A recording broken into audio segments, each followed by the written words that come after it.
Santa Cultura es un programa de periodismo y difusión cultural. Transmitimos desde la ciudad de Oaxaca para el mundo. Síguenos en Facebook como Santa Cultura y en Twitter como @SantaCultura.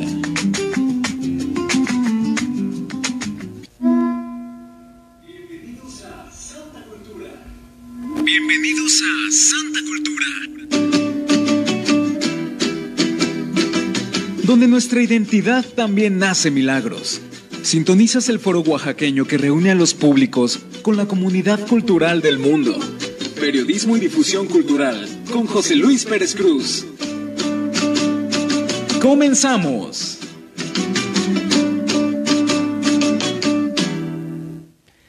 Es un gusto que nos acompañen esta mañana de viernes desde aquí, del barrio de La Merced, donde transmitimos totalmente en vivo Santa Cultura. Mi nombre es José Luis Pérez Cruz y los convido a que compartan esta transmisión en vivo para que seamos cada vez más esta comunidad adherida a Santa Cultura. Recuerden que tenemos redes sociales y también diferentes plataformas por medio de las cuales podemos estar en contacto con cada uno de ustedes. Y es así que podemos vernos en Facebook como Santa Cultura, en Twitter o X como @SantaCultura, también en Instagram como @santa.cultura, y también tenemos un TikTok y un canal de YouTube donde nos pueden ubicar como Santa Cultura, y mandamos un saludo muy afectuoso a quienes nos escuchan a través de Spotify en el podcast de Santa Cultura. Tenemos también una página que nos permite comunicarnos vía escrita, y esta es www.santacultura.mx. Así que no hay pretexto para no estar conectados con la Santa Cultura en este viernes, donde estamos transmitiendo en vivo. Y en este estudio, para quienes nos ven a través de Facebook, pueden ver que nuestro invitado de hoy precisamente es un personaje pues que yo creo que los cronistas de cada lugar, de cada tierra, tienen esa fortuna, pero ese desafío del conocimiento, pero también de defender ese conocimiento, incluso a veces ante otros historiadores, ante las autoridades. Y yo creo, hace rato platicaba yo precisamente con nuestro invitado, de lo importante que es el amor a la tierra, el amor no solamente al patrimonio visto como algo turístico, sino el amor al lugar donde nacimos y el compromiso que adquirimos al nacer en esta tierra. De esta manera doy la bienvenida al maestro Gerardo Castellanos Bolaños, quien es cronista, escritor y cronista del barrio del Marquesado, y que pues ha venido a Santa Cultura en diferentes ocasiones, y es un gusto que regrese, maestro. Me da mucho gusto y agradezco la invitación de poder compartir lo que hemos ido investigando acerca de la historia del barrio del Marquesado, que es la historia de Oaxaca.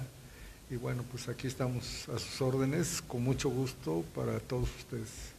Y bueno, el día de hoy nos reúne nuevamente recordar y poner sobre esta mesa el tema del barrio del Marquesado, un lugar del cual hemos dicho ya muchas cosas en Santa Cultura, y que siempre es, creo que, un motivo de orgullo el saber y el ver cómo se ha transformado este barrio, para bien o para mal, pero que es importante saber que hay una persona como el cronista que hoy nos acompaña, que tiene este conocimiento y que nos los puede compartir. Y el día de hoy nos va a compartir una historia real que sucedió en el barrio del Marquesado y que es la confesión del muerto. Me gustaría mucho que compartiera esta historia, maestro, con todos los escuchas de Santa Cultura, porque es importante recordar lo que tenemos para saberlo amar.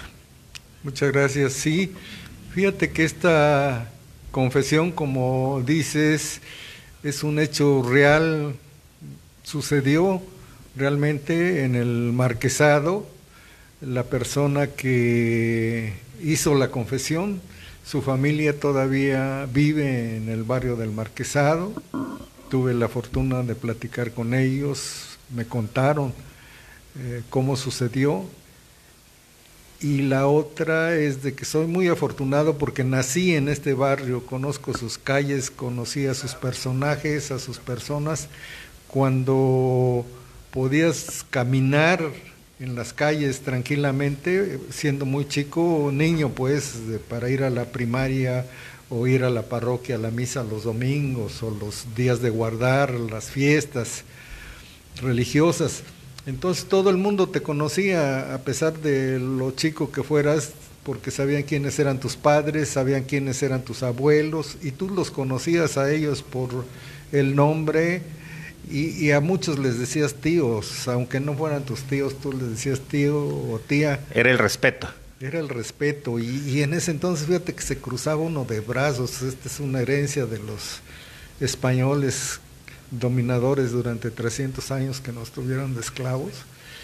Yo pienso que de ahí se quedó esto de cruzar los brazos y de besar la mano, porque se besaba uno la mano también en señal de respeto a los padres en primer lugar, pero también a los abuelos, a los tíos, a los padrinos, y a la gente mayor automáticamente te daban la mano y tú se las besabas en señal de respeto, ¿no? Son cosas que por la misma evolución, por el tiempo, se han ido perdiendo afortunadamente, porque me contaba uno, por ejemplo, cuando te llamaban, uno contestaba siempre mande, de esa herencia de esclavitud y todo eso. Cuando uno de mis hijos se fue a estudiar, le producía mucha risa porque cuando le hablaba, ¿no?, eso él contestaba siempre mande, ¿no? Y poco a poco se le fue quitando eso, pero es una herencia que tenemos. Afortunadamente era buena para nosotros, pero que era un sometimiento, seguía siendo una señal de, más que de respeto, de sometimiento a que te estén diciendo durante 300 años que eres un inútil, que no sirves para nada, y que no eres ni la sombra de la grandeza de los que crearon Mitla, Monte Albán y todas estas cosas que todavía no se acaban de descubrir. Ahorita, por ejemplo, que está circulando ya el Tren Maya y eso, están encontrando más vestigios arqueológicos que no nos vinieron a enseñar. Nos llevó muchos años, le llevó muchos años a nuestros viejos abuelos ir creando esto, pero son creadores, es una cultura madre. Y entonces eso habla de su grandeza. Y bueno, también en esta grandeza que nos da cuenta usted a través de sus palabras, de sus investigaciones, y que siempre nos trae a Santa Cultura, pues está esta historia de la Confesión del Muerto, y que es una historia que yo creo que es importante siempre contar con esta ventaja que nos da la tradición oral, y que hoy en día pues ya no tenemos esa familiaridad con la tradición oral como sucedía antes, ¿no? Que llegábamos a una mesa a toda la familia a comer o a desayunar o a cenar, y había un momento en el que podíamos platicar, ¿no? Y que hoy en día ya no existe eso, o los abuelos se podían sentar con los nietos en la calle tal vez, o en una pieza de la casa, y ponerse a platicar, o en el solar, en el patio. Esta historia la hemos escuchado, ¿verdad?, a través de los abuelos, pero es importante en este momento, maestro, que nos comparta esta historia que nos dice que es real. Sí, estos antecedentes pues tiene que ver, por ejemplo, que no había luz eléctrica en ese momento. La otra es de que aprendí que los sacerdotes, hay sacerdotes hasta la fecha, que están capacitados para hacer exorcismos.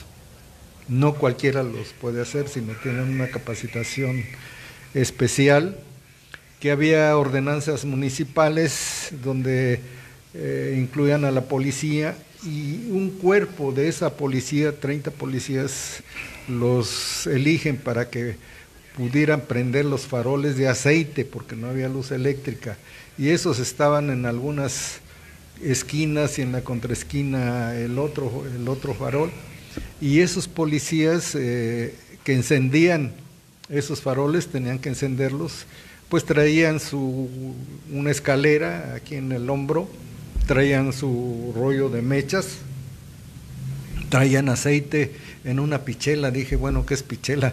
Pues es como una cafeterita pero chica, que sirve para vaciar el aceite a los faroles, reponerles el aceite. Y traían yo vi en la iglesia, yo iba a misa al Marquesado, a la iglesia, a la parroquia del Marquesado, y vi cómo usaban una especie de garrocha con un conito así, con el que prendían o apagaban las velas. Cuando ya se acababa la misa, le ponían eso y se apagaba la vela. Eso lo usaban los serenos, se llamaban, este cuerpo de policías, y hay otros que les decían cuicos de cantar. Cuicatlán quiere decir el lugar del canto y eso.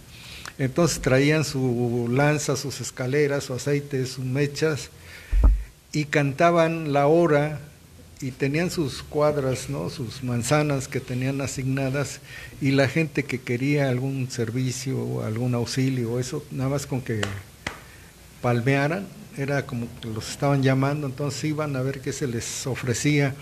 Normalmente lo que gritaban era la hora y cómo estaba el tiempo en este momento. Por ejemplo, anoche que estuvo haciendo mucho calor, pues dicen una noche con mucho calor, las 10 y sereno y hace mucho calor, está empezando a enfriar, es la 1 de la mañana, hay luna, está lloviendo, te daban el pormenor del tiempo y recorrían sus manzanas. Una cosa cuando la haces durante mucho tiempo en el mismo lugar, por ejemplo nuestro panteonero ya tiene muchos años ahí, ya lo conocemos, ya nos conoce y todo eso. Empiezas a conocer a los vecinos y todo eso. Pero entre los vecinos hay hombres y hay mujeres. Y hay algunas mujeres que se quedan solas porque el esposo tiene que ir a trabajar y todo eso. Y necesariamente tienen que pasar por ahí los serenos y eso. Y de repente una palmadita, oye, necesito que vaya una medicina, por ejemplo. Y sucedió que a través de ese contacto hay una relación entre una criolla y un sereno. Alguien le cuenta al esposo y entonces el esposo finge un viaje, dice, para poderlo agarrar. Y se va de viaje y entonces se oye la palmadita para llamarlo y ahí viene el sereno corriendo. Pero viene tan emocionado que deja su lanza ahí olvidada en un lado. Cuando llega el marido y con la misma lanza hiere al sereno, que ya herido salió de la calle de Enrique, se llamaba, en la esquina de Santo Domingo, enfrente de Santo Domingo. Hay una comunicación, hay una calle que va a salir a García Vigil, está entre Alcalá y García Vigil, en la mera esquina ahí estaba la calle de Enríquez, y entonces desde ahí se va hacia el poniente, hacia la Soledad que conocemos y esto, se va bordeando las calles, va herido, va tambaleándose y llega al Callejón del Calvario. El nombre del callejón era Callejón del Calvario, porque en esa esquina estaba una parroquia, una construcción, un templo, que así se llama, el Calvario.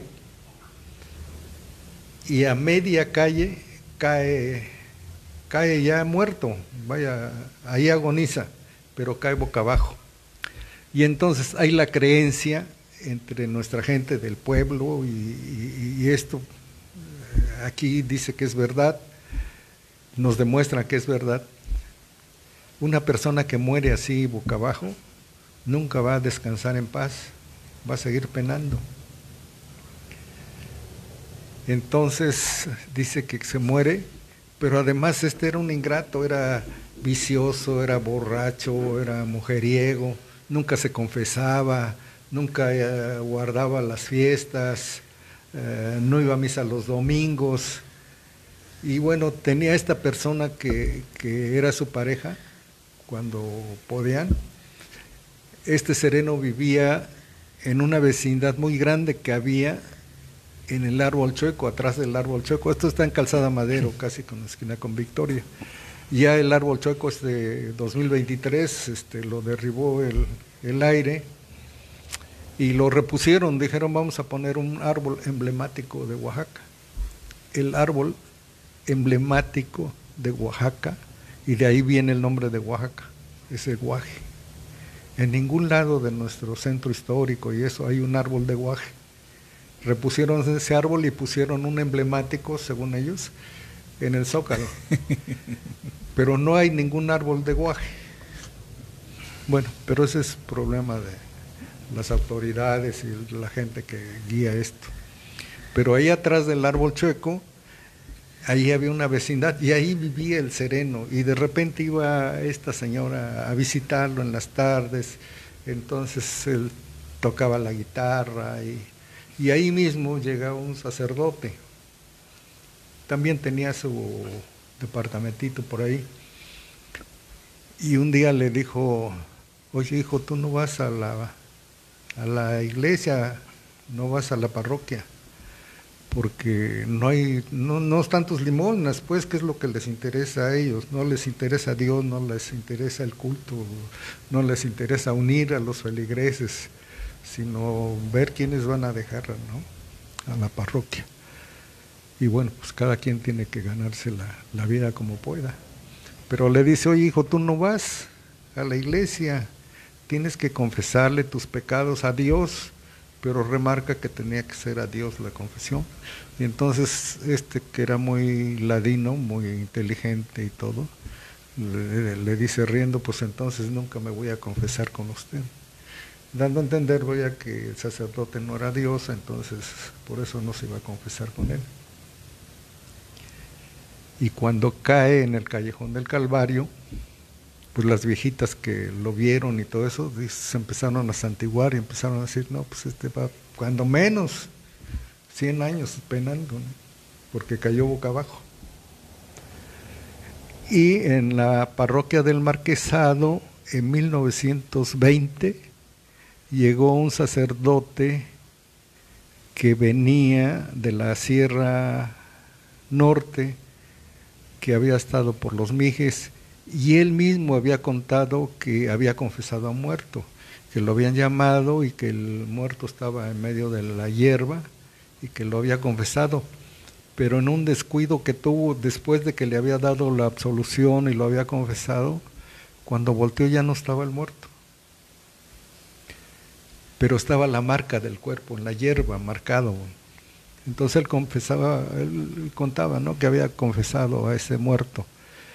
Y la otra es de que hacía exorcismos, y por eso te contaba hace un momento que yo no sabía que hay sacerdotes que están capacitados para hacer exorcismos. Bueno, pues dicen que el padre Montes, así se llamaba, Alfredo Montes Pacheco, y hacía exorcismos. Unos dicen que era en el campanario, entre las dos torres del campanario.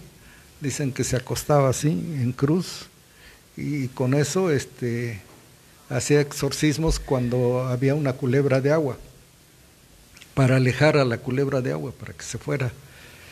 Y las viejitas que no faltan, esas decían que no, que el exorcismo no era así, sino que era de pie, y que apoyaba una rodilla, la rodilla derecha en tierra, y con un báculo orientaba hacia donde estaba la nube y donde iba a caer la culebra de agua, mientras el sacristán y eso andaba echando todo su incienso y todo eso en todos lados para que se fuera la culebra. Y dicen que efectivamente se iba la culebra de agua y caía, por supuesto, pero ya no con la fuerza que había dicho el padre Montes que iba a caer. Entonces él estaba capacitado para todo eso. Y un día se retira a sus habitaciones y dicen que se había retirado para hacer oración. Cuando llegaron y le tocaron 3 veces la campana, esta manija que hay en la puerta, la aldaba que hay en la puerta, a mí me tocó conocerla todavía. Era una manita deteniendo una bola así, que también por ahí debe estar. Entonces esa manita tocó tac, tac, 3 veces.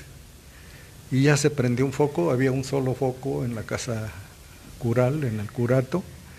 Y pregunta el padre desde el interior: ¿qué se te ofrece, hijo? Y una voz desesperada le dice: confesión, padre, ¿es para ti? No, padre, es para un herido en el Callejón del Calvario, yo lo llevo. Pero dice que al abrir la media puerta se les apagó el candil y el mensajero lo vuelve a encender y lleva al Padre Montes. En ese tiempo pues, no había luz eléctrica en todos lados, en algunas partes nada más de la ciudad de Oaxaca.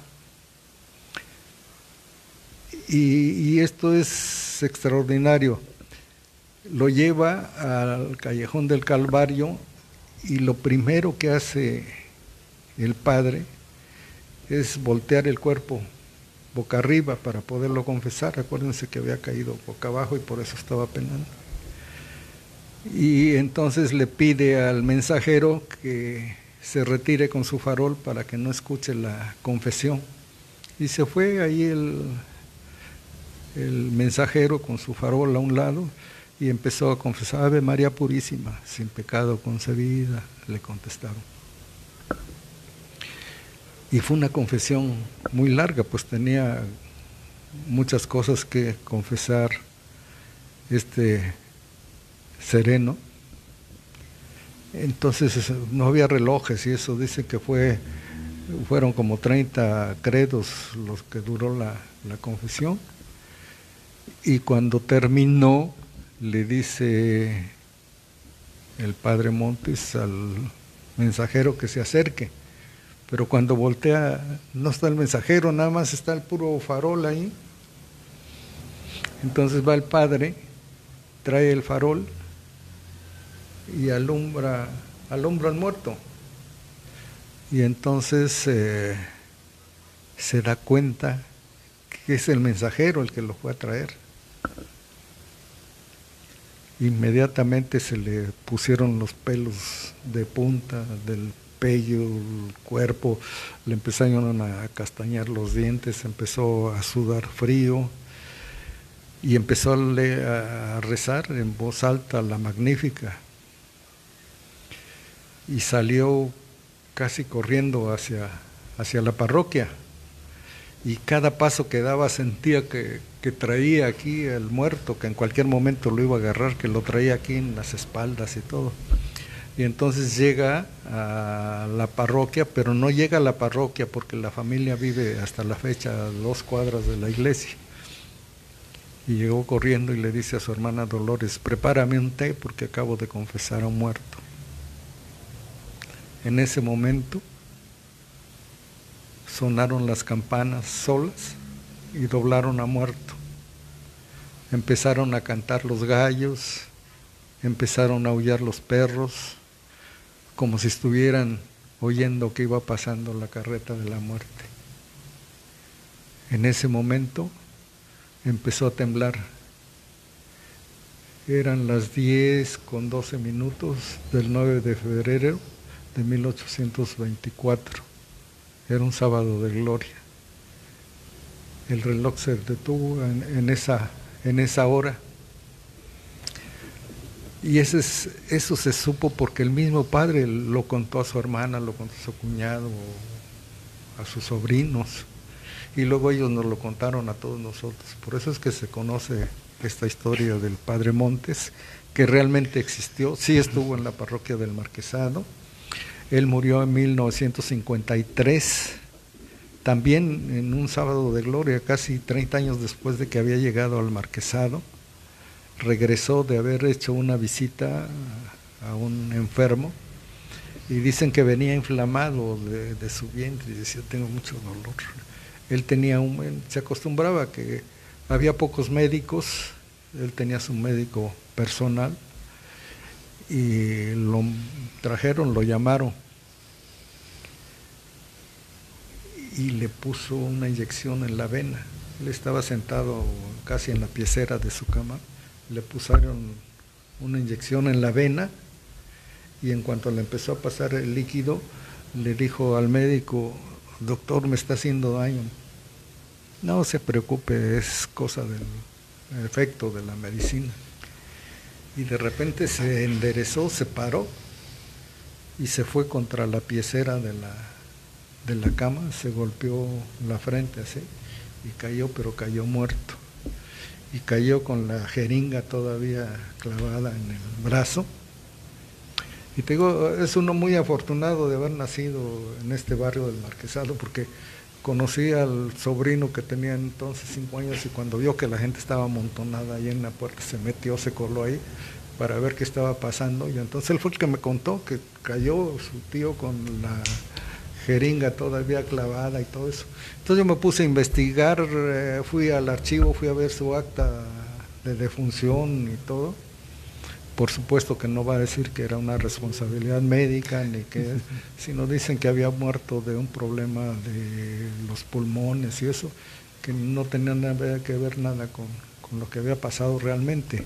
Fui a ver su tumba en el Panteón del Marquesado, fui al archivo para ver el acta de defunción, a ver qué decía el acta de defunción, y no me decía nada, no encontraban el libro y todo. Bueno, finalmente me preguntaron de dónde iba yo, y cuando dije de dónde iba yo, sí me enseñaron el libro, sí lo vi, sí lo leí, pero fue la única vez después que regresé y todo, ya no pude verlo.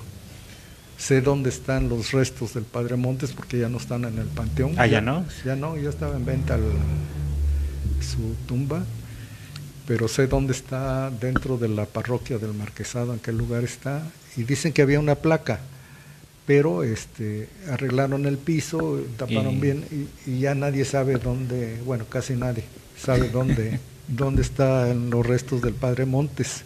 Pero esa es la historia, es una historia que fue real, que la sabemos porque el padre contó a su familia lo que había pasado con esta confesión del muerto, que sí lo había confesado.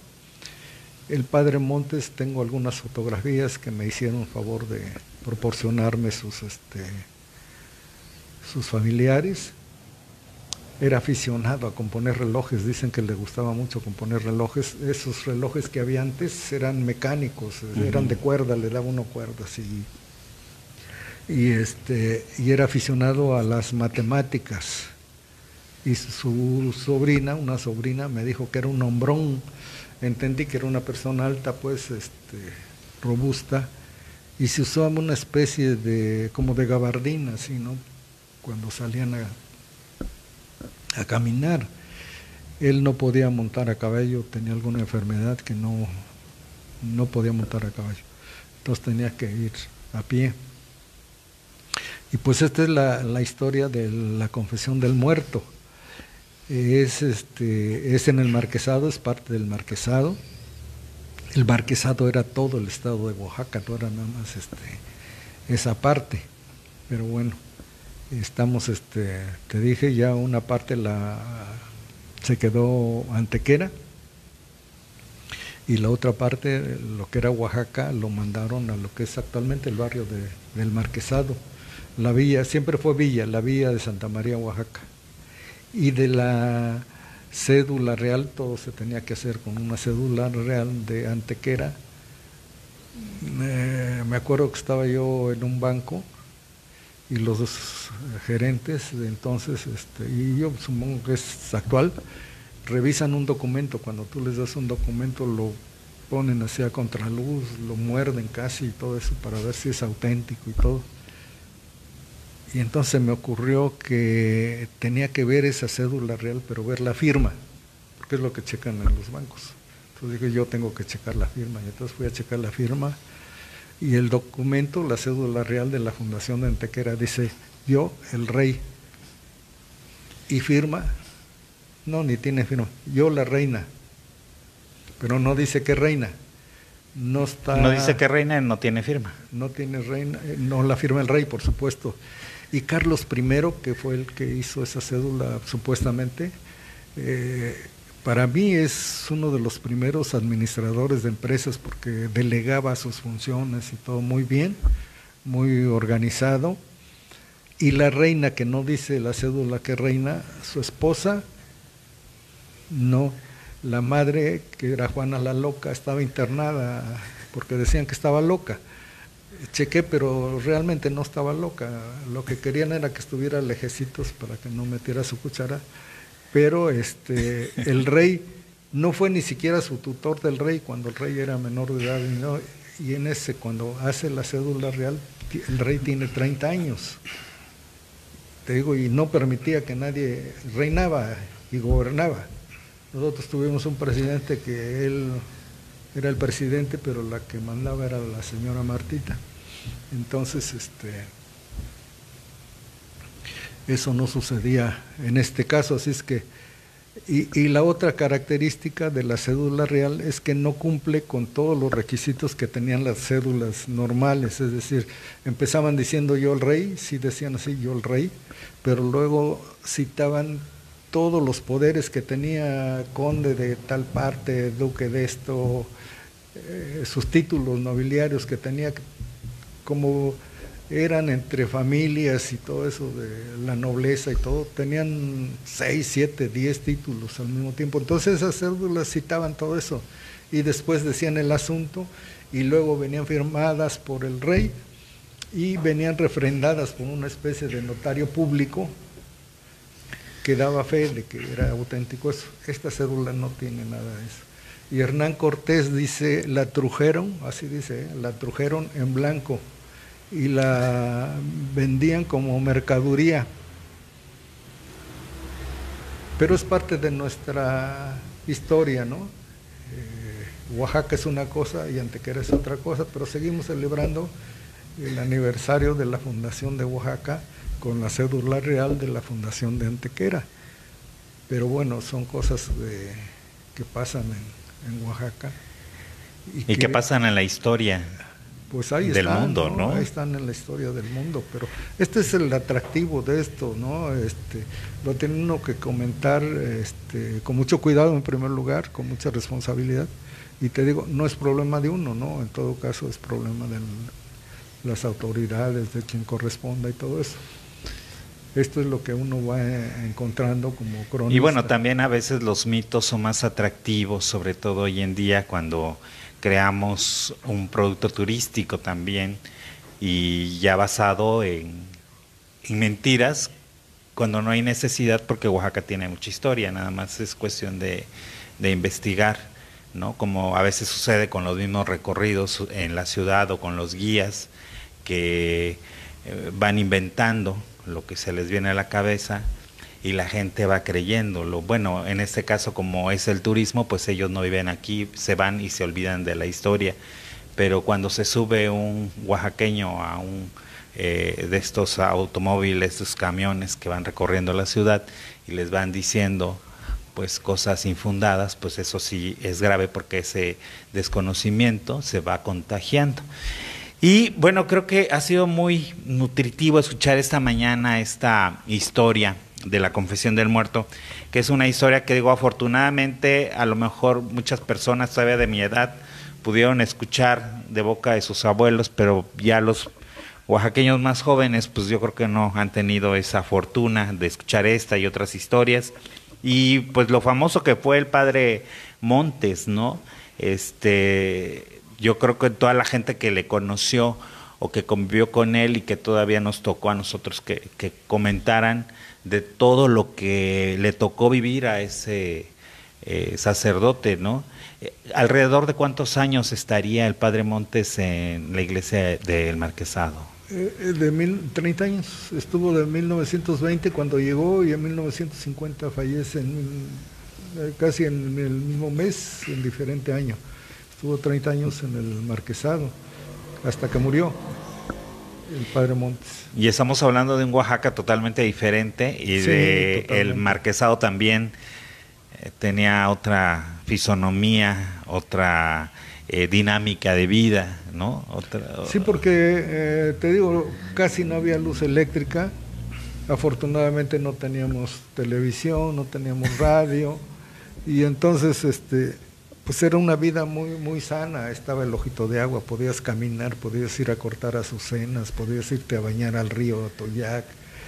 Era una cosa diferente, estabas en el monte, en el campo, realmente, ¿no?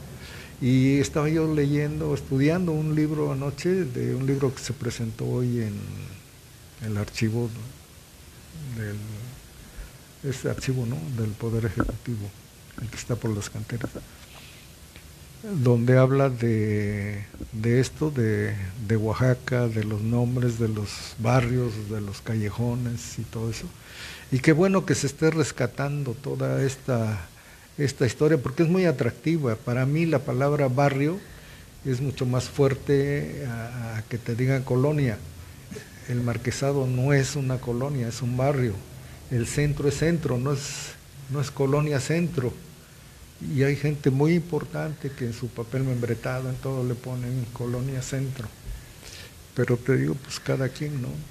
Y ahora también la palabra barrio resulta un poco riesgosa cuando llegan estos títulos que los nombran mágicos, y yo creo que es injusto, porque más que mágicos creo que son lugares históricos, y cambia totalmente la connotación y la importancia, porque la magia pues conlleva muchas cosas la palabra, entonces se me hace injusto para un lugar que tiene historia, que se les diga mágicos, pudiendo ser barrios históricos, y que podríamos darles esa importancia que han tenido y que prevalece aún hoy en día con sus habitantes, sobre todo, porque de nada sirve una construcción hermosa si no hay habitantes originales, ¿no? Creo que no, eso pues es... ya no hay. Fíjate que todas estas casas que están en el centro y todo eso, pues se han convertido en negocios.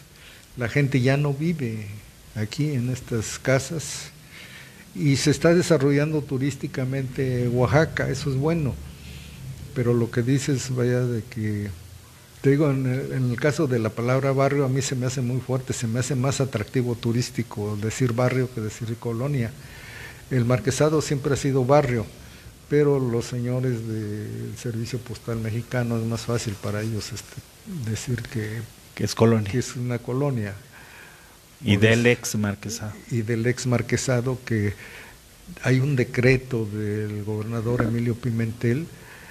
Bueno, la cuestión está de que se inaugura el ferrocarril en el barrio del Marquesado, y esto trajo un desarrollo económico con mucho movimiento, porque aquí se embarcaba madera, legumbres, fruta, carne, animales, productos minerales, y se traían de Tehuacán, de Puebla, de México, productos para Oaxaca, ¿no? Por ejemplo, máquinas de coser, máquinas de escribir y cosas que no teníamos en ese entonces. Se hizo mucho movimiento, entonces el Marquesado era más importante que toda la ciudad de Oaxaca, por ese movimiento.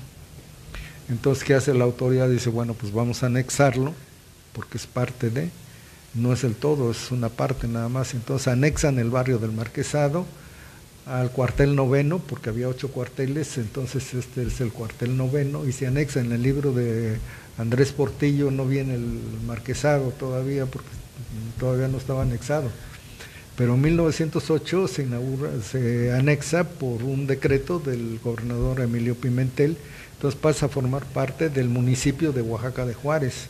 Entonces al maestro Fernando no le dijeron que ya había un decreto, y entonces en su libro de Sucedió en Oaxaca nos pone el barrio del ex Marquesado, y por todo el prestigio que tiene el maestro, mi libro yo pongo el ex Marquesado, ¿no? Lo tenemos clavadísimo como ex Marquesado, y lo escriben con Z, pero es un título que viene, un título nobiliario que viene de Marqués, que se escribe con S, entonces Marquesado es con S también, y sin el ex.